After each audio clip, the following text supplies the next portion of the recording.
সহযোগিতা করবে। বন্ধুগণ, যারা এসেছেন তাদেরকে বলবো এর ভেতরে কেউ ঢুকবেন না। তাদেরকে বলবো আস্তে আস্তে আপনারা এখান থেকে বিদায় নিন। এখানে আমাদের মিডিয়ার বন্ধুরা হয়তো কিছু কোশ্চেন করতে পারে।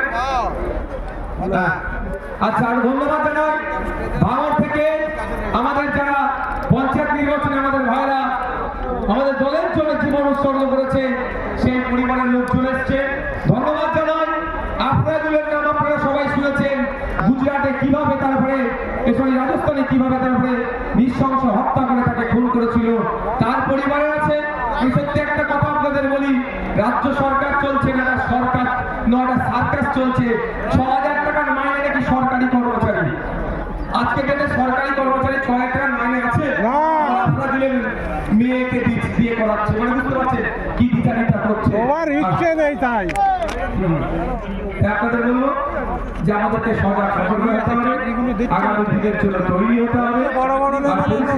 রাজ্য প্রশাসনের কাছে আইনি এসপির মাধ্যমে